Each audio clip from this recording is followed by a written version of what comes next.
যোৰহাট জিলাত জনজাতি জিৰণীচৰা ট্ৰাইবেল সংঘৰ তীব্ৰ প্ৰতিবাদ।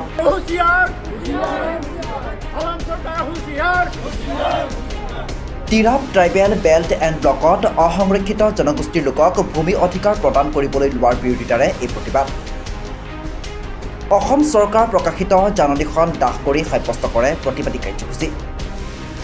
সদৌ অসম ট্ৰাইবেল সংঘৰ আহ্বানমৰ্মে আজি সমগ্ৰ ৰাজ্যৰ লগতে যোৰহাট জিলাত এক প্ৰতিবাদী কাৰ্যসূচী ৰূপায়ণ কৰা হয়। তিৰাপ ট্ৰাইবেল বেল্ট এণ্ড ব্লকত অসংৰক্ষিত জনগোষ্ঠীৰ লোকক ভূমি অধিকাৰ প্ৰদান কৰাৰ প্ৰসংগলৈ সাব্যস্ত কৰে এই প্ৰতিবাদী কাৰ্যসূচী। জিলা সমিতিৰ বিষয়ববীয়াসকলে তিৰাপ ট্ৰাইবেল বেল্ট এণ্ড ব্লকত বসবাস কৰা অসংৰক্ষিত জনগোষ্ঠীৰ লোকক ভূমি অধিকাৰ প্ৰদান কৰা হ'ব বুলি অসম চৰকাৰ কেবিনেটে যি সিদ্ধান্ত গ্ৰহণ কৰিছে, এই সিদ্ধান্তৰ প্ৰতিবাদ জনাই অসম চৰকাৰ প্ৰকাশিত জাননীখন দাহ কৰে। লগতে চৰকাৰে এই দাবী মানি নল'লে গণতান্ত্ৰিকভাৱে তীব্ৰ আন্দোলন গঢ়ি তোলাৰ হুংকাৰ প্ৰদান কৰে সংগঠনৰ নেতাসকলে। বিভিন্ন শ্লোগানেৰে পৰিৱেশ উত্তাল কৰি তোলে প্ৰতিবাদকাৰীসকলে। আপোনালোকৰ থ্ৰুদি যদি অসম চৰকাৰক আমি ইয়াত দাবী জনাব বিচাৰোঁ, স্বাধীনোত্তৰ পিছত অসমত এটা সংবিধান বনাইছিলে। স্বাধীনোত্তৰ কালৰ পিছত ভাৰতৰ কাৰণে এটা সংবিধান আছে। সেই সংবিধানখন বিভিন্ন জনগোষ্ঠীৰ মানুহ কেনেকৈ জীয়াই থাকিব লাগে, ভাৰতত কোন জাতিয়ে কেনেকৈ জীয়াই থাকিব লাগে, মৌলিক অধিকাৰ কাৰ কিমান কি থাকিব লাগিব, সেই গোটেইখিনিক লৈ পিনে এটা ভাৰতীয় এটা সংবিধান আছে। এই সংবিধানখন খৰ্ব কৰি অসমৰ মুখ্যমন্ত্ৰী তথা তেখেতৰ কেবিনেট পৰ্যায়ৰ মিনিষ্টাৰসকলে আজি হঠকাৰী এটা সিদ্ধান্ত ল'বলৈ গৈ আছে।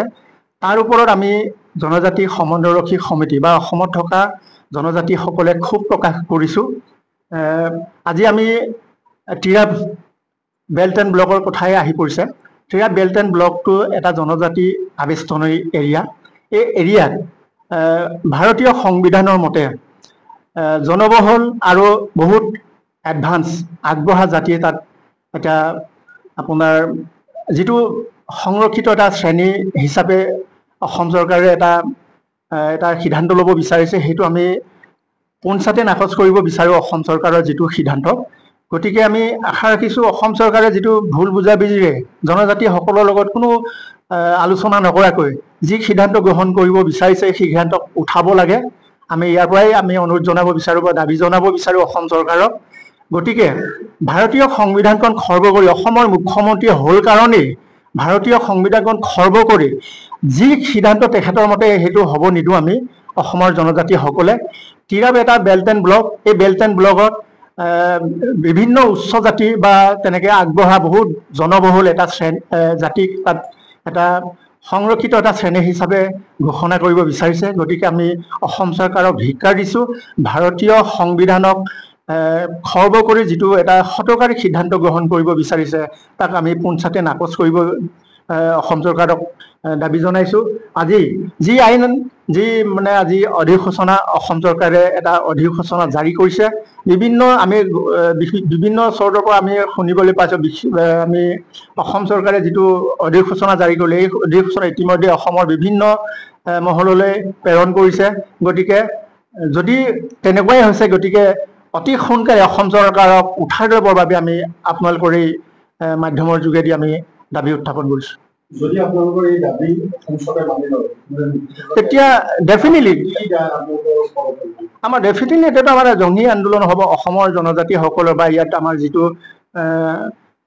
আমাৰ সমন্বয়ৰক্ষী সমিতি আছে জনজাতিসকলৰ। এই আজিৰ দিনটোত অসমৰ বিভিন্ন চুকে কোণে আপোনাৰ জিলা পৰ্যায়ত, চাব ডিভিজনৰ পৰ্যায়ত, চাৰ্কুল অফিচৰ পৰ্যায়ত আপোনাৰ য'তে ত'তে অসমৰ বিভিন্ন জেগাত আমাৰ আজিৰ কাৰ্যসূচী ৰূপায়ণ কৰা হৈছে। আৰু যদি কিবা কাৰণত যদি অসম চৰকাৰে আমাৰ এই দাবীক আজি যদি গণ্য নকৰে বা স্বীকাৰ নকৰে, তেতিয়াহ'লে আমি অসমত পৰৱৰ্তী দিনত এটা জঙ্গী আন্দোলন কৰিবৰ কাৰণে আমি খুব দৃঢ় প্ৰতিজ্ঞ কৰিছোঁ।